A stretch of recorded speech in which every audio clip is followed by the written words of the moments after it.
Shadow of the last sunrise. There are places in every house that feel a little too quiet, a little too cold, a little too forgotten.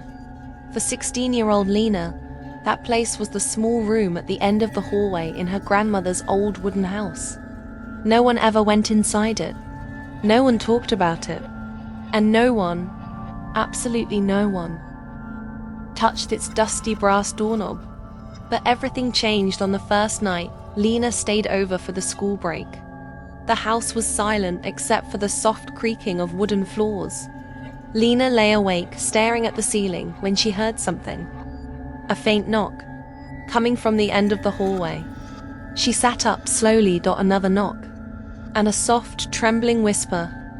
"Is someone there?" Lena froze. The sound was coming from inside the forgotten room. Her heart hammered against her ribs, but curiosity stronger than fear pulled her out of bed. She tiptoed toward the hallway, the floorboards groaning under her feet. The door to the forgotten room was slightly open, even though it had been locked for years. Lena pushed it gently. The hinges cried out. The darkness inside swallowed the thin light from the hallway. She whispered, "Hello? Who's in here?" No answer, only cold air brushing her skin. Inside, the room was empty except for an old wooden chair facing the wall. Strange, faded drawings covered the wallpaper circles, tall stick figures, and handprints so small they had to belong to a child. Lena took one step closer, and the door slammed shut behind her. She spun around, pulling at the handle, but it wouldn't budge. Then the whisper came again, this time right next to her ear. "You finally came back." Lena stumbled backward, her breath shaking. In the corner of the room, the shadows swirled, forming the faint outline of a boy no older than 10. His eyes were dim, lost, almost transparent.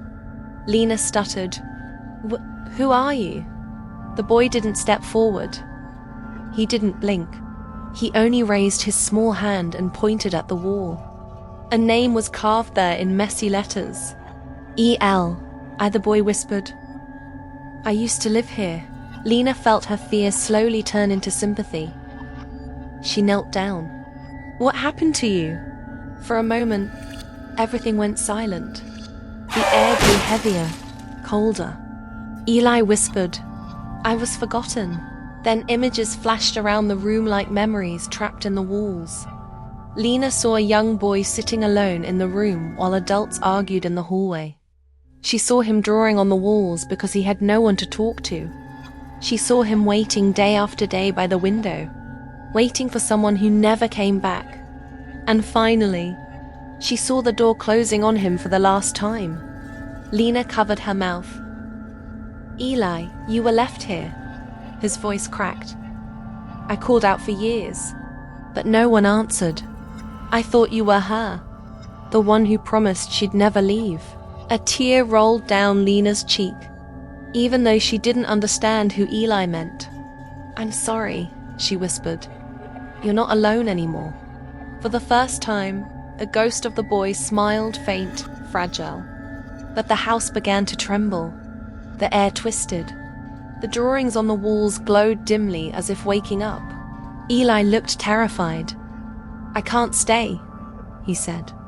"The room won't let me go unless someone remembers me." Lena's voice grew firm. "Then I'll remember you. I promise."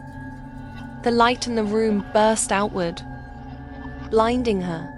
When she opened her eyes again, she was standing in the hallway. The door to the forgotten room was now closed, the brass knob cold but still. Everything was silent. Lena pushed the door open, but the room was empty. No drawings. No chair. Nothing at all. Only a small wooden toy sat in the center of the floor. A tiny carved figure of a boy with the name Eli scratched beneath it. Her grandmother walked up behind her, trembling.